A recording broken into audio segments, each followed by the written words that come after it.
Morning, afternoon, and evening to all of you who are joining in today. Thank you very much for committing to this webcast and making yourself available.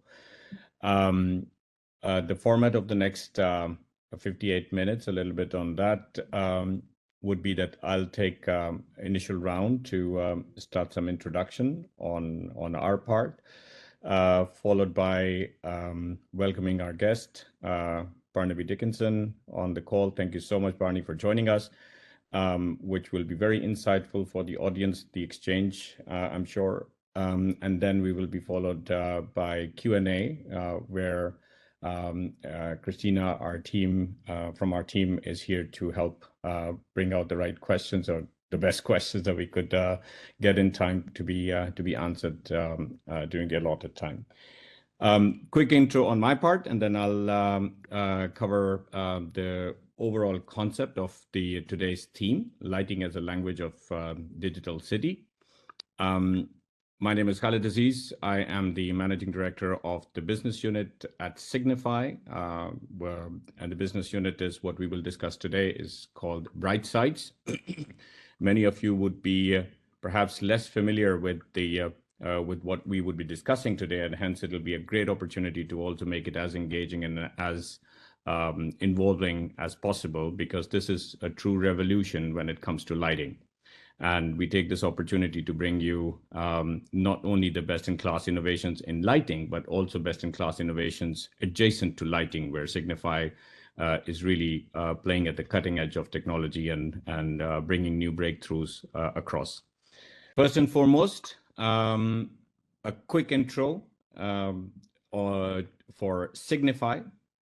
We are truly the world-class and world leader when it comes to lighting. And when we speak about lighting, from the inception of lighting all the way to applications of lighting, whether that is in industrial space, consumer space, or even in many environments, many niche environments like healthcare and emergency lighting cases as well.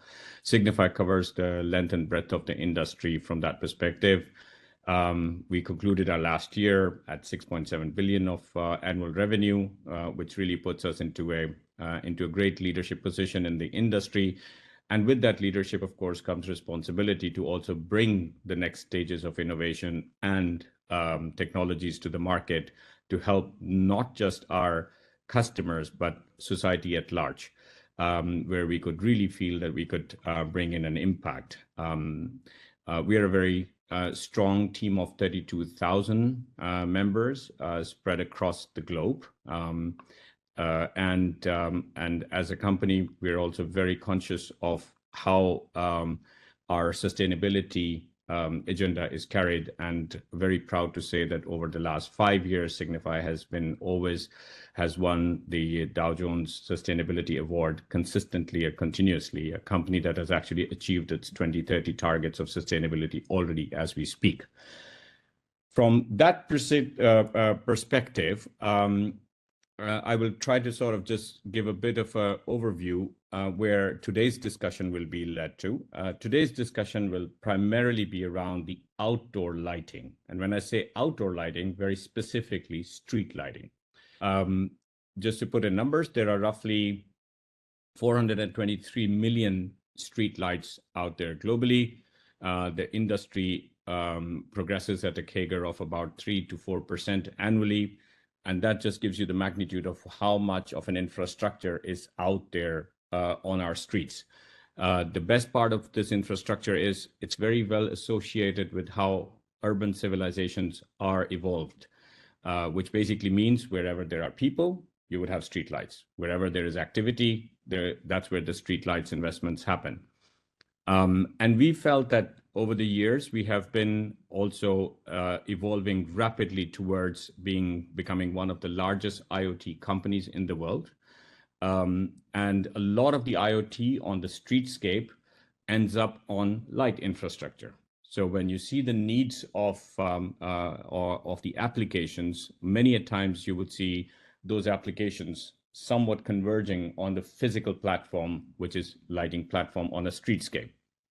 And hence that really gave us the sort of the reasoning to direct our investment on research, innovation, and capability to understand first the problem statement, and two, how Signify can help solve some of the trivial challenges in that segment of industry.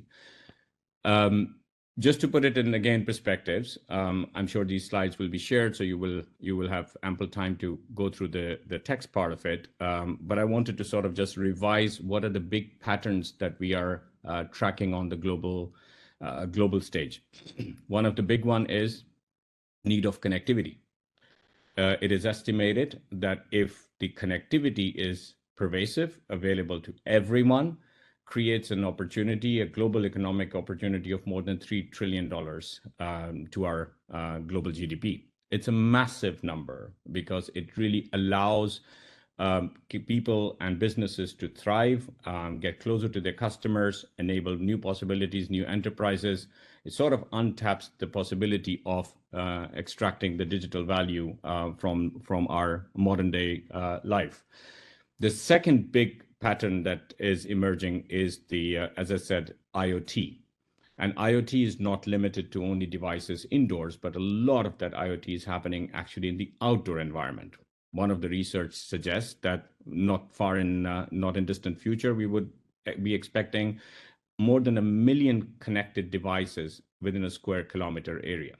Now, when you think about modern cities and modern urban landscapes, that's where the capability to sense and understand what is happening in your environment is all at the expense of having an infrastructure that digitally can sense those capabilities, and so that the society and the urban development can react to those changes. And that's a massive demand that is arising in our existing cities and towns where we could deploy intelligent solutions to help.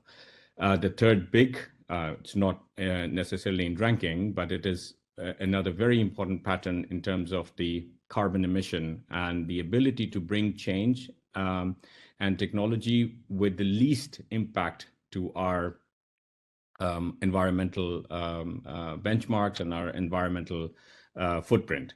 And one of the key benefits that we are going to discuss today is from the sustainability perspective, how Signify takes that serious when it starts to design solutions and technologies of the future together.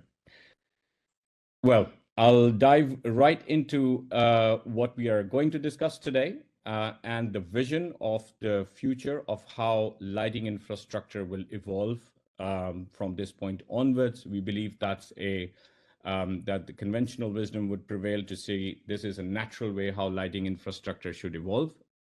Like I said earlier, it is ideally located in terms of where population centers are, where people movement takes place. And very importantly, a very important infrastructure is already embedded in it, and that's power. So all the power lines are built out when you talk about in terms of having a light column or a light infrastructure. So we sort of, let me give you a very quick snip of a simulation that would help you understand the crux of what we will talk today. This is a typical urban center. A typical density of lighting is what you see in the dark dots. In Europe or US, you see it between 30 to 50 meters in dense urban environments, light points available. And these are all powered up at the right elevation, meant to do functional lighting. Or more recently, we have been taking the charge of driving LEDification, of bringing energy efficiency. But here, what we intend to do is that in a given urban environment, you also have many points that are accessible for under the ground fiber networks, which are data networks that carries the data across the cities. What we aim to do is that we basically try to merge the two worlds, the world of connectivity that typically lives under the ground and the world of lighting that is typically built over the ground. And how we do it is effectively replacing a handful of luminaires. And I'll be very specific. These are not lamp posts, but these are just the light points, the luminaires. These luminaires speak to each other wirelessly on a multi-gigabit capacity. essentially each one talking to multiple luminaires of its kind and creating a layer of data connectivity between the light points. And what it does is actually by replacing a handful of these luminaires in an urban environment and making sure that the under the ground connectivity is connected to those luminaires, you create an entire platform that is ready to host any sort of devices or broadband capacities devices and services that are required to basically deploy in that environment. What we call it as a meshed network of broadband applications that can be built on your existing lighting infrastructure. Another way to look at this simulation is how the architecture is shaped. But more importantly, in this slide is the right-hand side, which essentially talks what are the kind of use cases that towns, cities, businesses, operators are looking at, is how to increase connectivity, how to provide mobility services, public Wi-Fi services, better traffic management, better sense of security for people. All of these use cases are happening as we speak today, but they are typically for each of the use case. Today, the communities actually build an entire infrastructure vertically for one use case. What Signify offers here in this opportunity is that you by upgrading part of your lighting, you actually create the agnostic infrastructure, a common infrastructure to host any of these use cases on your lighting platform. So suddenly your lighting infrastructure has also become your data network. And that's in essence the technology and the solution that Signify brings as part of its BrightSites offering to transform the lighting grid to a multi-purpose data network grid.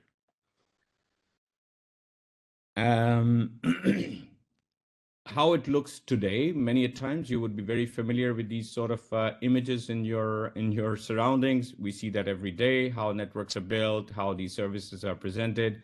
Our approach is to make it very simple into a plug and play environment. Now this here you see cameras, but essentially it could be a camera, it could be a Wi-Fi, it could be sensors, it could be 5G routers, and multiple services essentially just connecting into a luminaire, and the luminaire takes care of both power and data.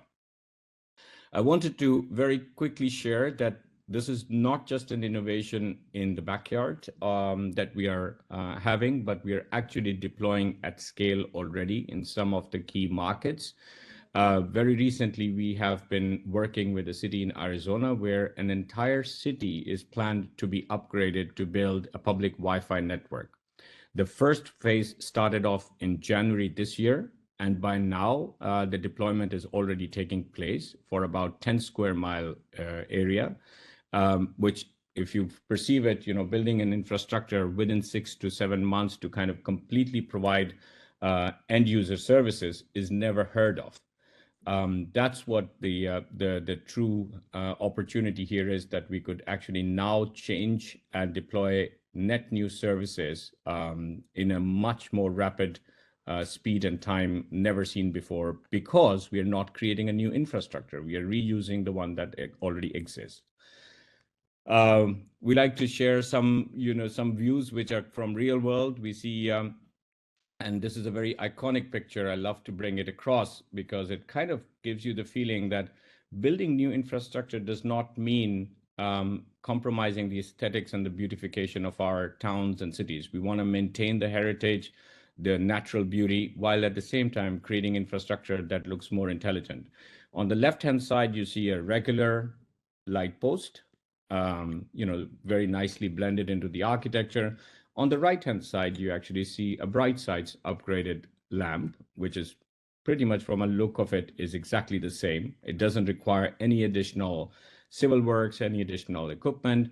And now you could have a luminaire, which is connected to a small cell, a Wi-Fi access point, and a camera all in one with a very little small box that you see just under the luminaire there. So the message here is you can actually build smart infrastructures. You can do that today, and you could do it at scale, and you could do it at simplicity and with a fraction of cost how it is done we are doing it, and we hope that many of you will take that message further to bring it to your respective markets as well.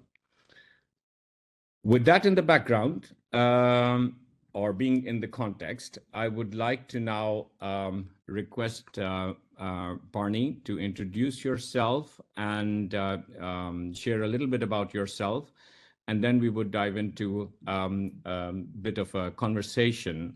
The reason being, Barney has been one of the pioneers in his own industry, and the topic that we would be discussing would be how, together with BrightSites and Signify, how the opportunity of digitalizing infrastructures and digitalizing of the future has been seen from Barney's perspective, and how we would be collaborating it further on that part.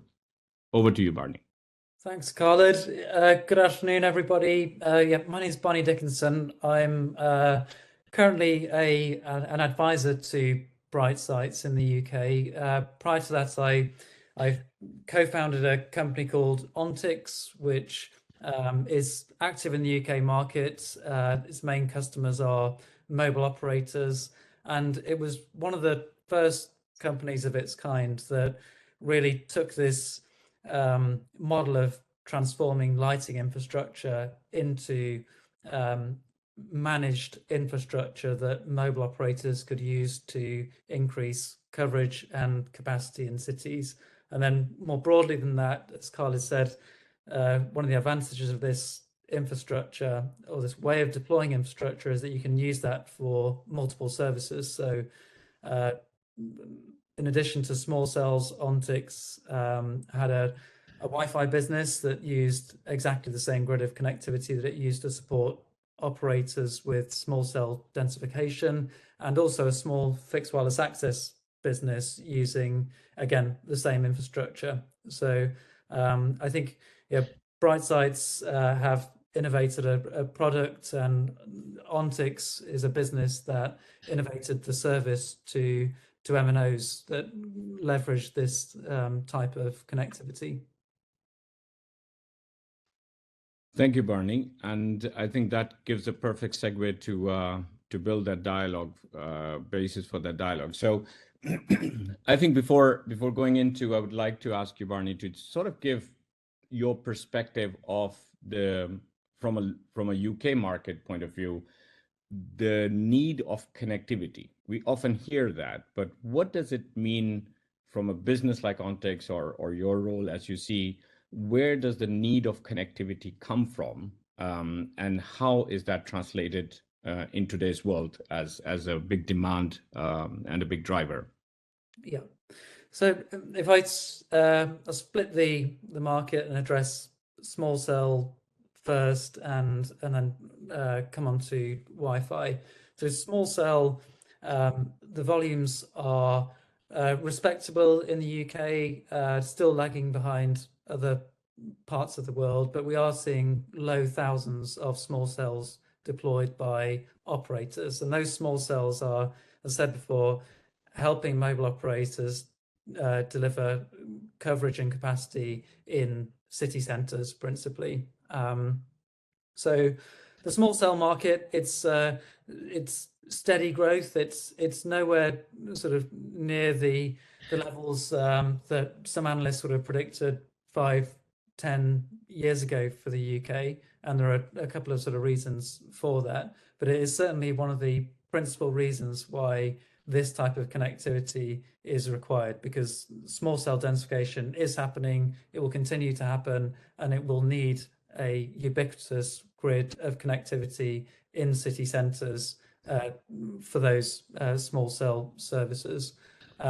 Wi-Fi is an interesting one. This has had a bit of a resurgence recently in the UK. There is increasing focus from cities on establishing public Wi-Fi networks. Obviously, a few notable cases that Ontix have put out publicly, where we deployed network in central London, and that's an interesting case because we quite simply couldn't have deployed those networks had we been solely reliable on taking fibre. So we had two choices: either we wait until there's fiber in every street, both sides, or we deploy connectivity now using solutions that are available and convenient and not disruptive to deploy. So yes, I think if I would break it down again, summarize, yeah, the market is small cells, densification for operators and cities that want public Wi-Fi networks, as in the case of Mesa. And I think you touched upon it, Barney, and I think I would like to pick on that a little more to dive into. One of the factors that we felt from our angle why BrightSites kind of solution is needed extensively in the market is the availability of fiber-like connectivity at a very granular points in an urban environment, right? So if you need to deploy a camera today, if you need to deploy a small cell today or a Wi-Fi today to help do the connectivity or sensing in the cities, it's a very complex task to bring the backhaul connectivity to that point. And we felt that that's how that's where BrightSites can disrupt that model, because if every light point becomes a kind of a fiber-like backhaul, you have basically millions of points available in on your streetscape to connect digital devices. Is that something that you experienced from the journeys in the Ontix environment and what you see today as well? Is that a problem statement that you can relate to? Absolutely. So if we're planning network services in a city, you typically start with planning the access network. So you start with areas that you want to cover with outdoor Wi-Fi, areas where you know there are pain points in mobile networks. And at this point, you're not giving any consideration to the feasibility of connecting those sites. So when you look at that, then you're faced with the reality that in many cases, a majority of those sites won't be feasible to deliver once you overlay the available connectivity. And so this is absolutely a problem. I think it's still evident from deployments that are happening now that it almost certainly ends in disappointment and a compromise too far in terms of the radio plan in order to have a feasible means of deploying this type of network. Absolutely. And what comes to my mind is perhaps many of the audience here on the webcast as well have more of a lighting context of how lighting industry evolves and does bring new technologies and innovation, but more with the perspective of lighting and lighting innovation. You were ahead of the curve many years earlier than many others did. You saw lighting infrastructure as an invaluable asset around which you built Ontix and won the exclusive concession rights in the heart of London to be able to utilize that infrastructure. Barney, maybe share from your perspective, what did you see when the industry was not even close to where we are today? What did you see in that asset? Why lighting infrastructure was an important asset from your perspective at that point? So there's the points you made earlier. There's the heights. These services all require antenna to be mounted at height, and street lighting gives you a very convenient aperture for mounting equipment. We were coming at it from at a time when the technology that you could deploy for this type of solution began to get small enough so it could be feasibly installed on lighting infrastructure. Plus, there's the availability of power. But then that's missing quite an important part of the answer as well, because lighting infrastructure is typically controlled by a single entity in a city. It has a primary use case of lighting, but it's one conversation to be able to open up a whole portfolio of suitable infrastructure compared to the alternative. And what happens with larger mobile site deployment is that you are typically dealing with individual landlords, and it's one conversation to access a site per piece of infrastructure. Now, that's a generalization, as there are professional tower companies that are part of the equation as well, but not getting into that. Lighting is sort of the golden infrastructure class for mobile small cell deployment, Wi-Fi deployment. Your alternative is that you will deploy on buildings that will have fragmented ownership. There really is only one feasible way of getting to the kind of site volumes that will need to see that meaningful improvement in mobile connectivity in cities, the availability of public Wi-Fi, and potentially sort of going above and beyond on IoT use cases as well. But it's the light pole is critical infrastructure for mobile connectivity, Wi-Fi connectivity in cities. I'm glad the word that you use, it's the golden asset. So is it fair to then summarize it that with the approach that you're sharing and the approach that we see it more and more evolving in the industry, and we'll talk about it in a few moments, that light infrastructure for the owners, for the cities, is actually not just a cost center, but it's also an opportunity to really extract much more value out of that infrastructure to offer services, as we have talked about.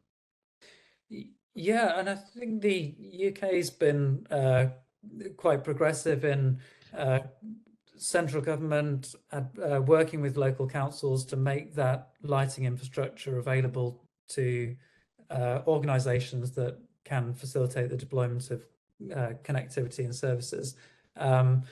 But I think cities also now looking to go beyond just simply making assets available and are looking to do more internally, potentially investing in shared infrastructures as well as just providing the asset, potentially providing advanced connectivity themselves and going some way themselves further than they've been able to do before to solve some of their own connectivity problems rather than waiting for the industry to solve it for them. So I think I certainly could see lighting infrastructure being utilized in a different way by cities, or certainly driving the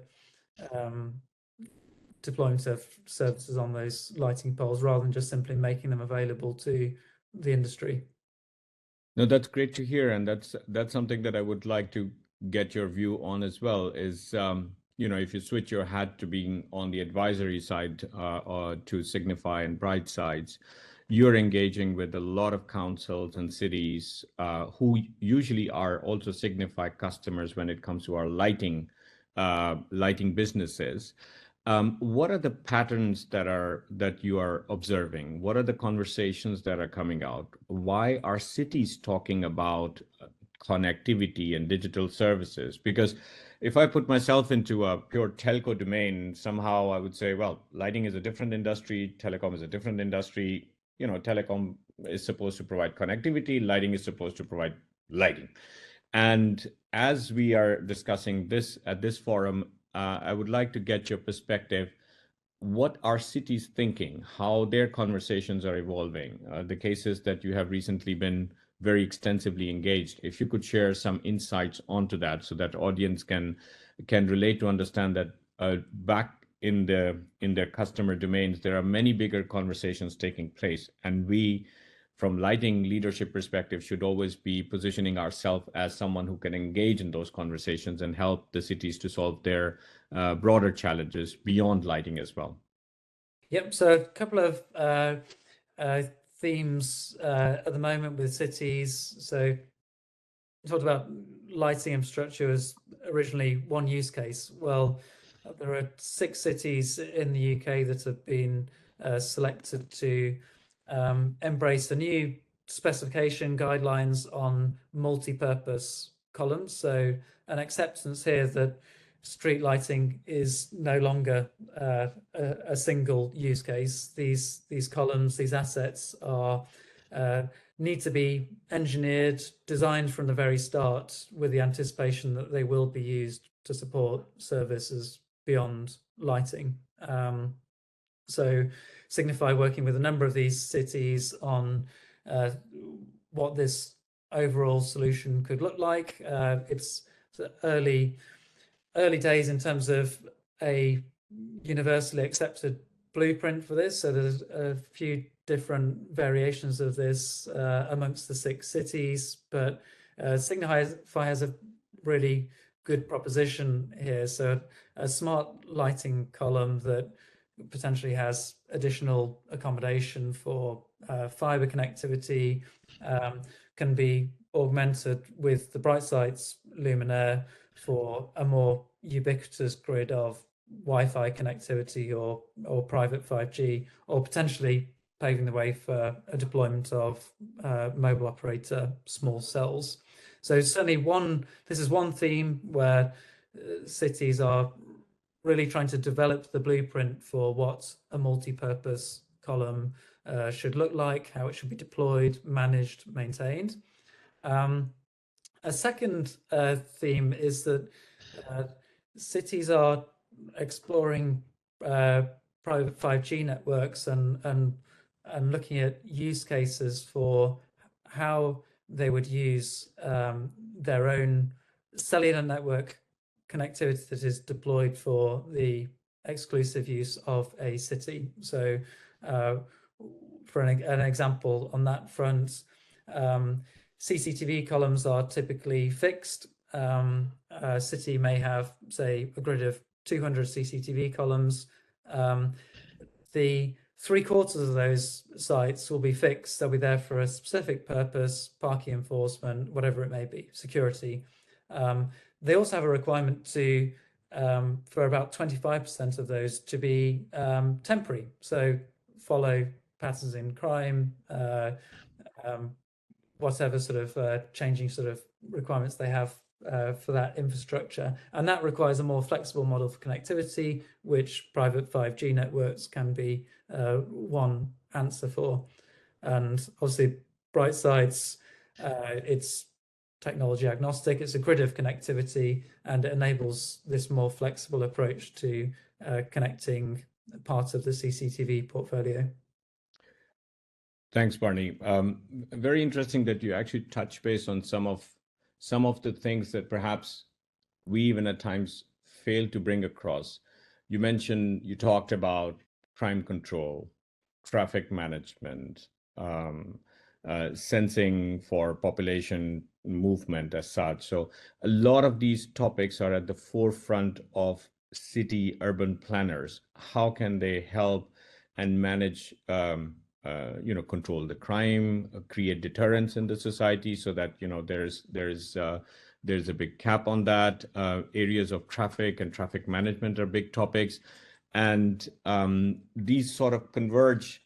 All these challenges converge into a need of solutions, need of a way to deploy sensing, cameras, IoT devices easily, and perhaps that's where the private 5G sort of comes in play, where the city can take control of its infrastructure and try to offer services in a much more economical and controlled manner, I presume.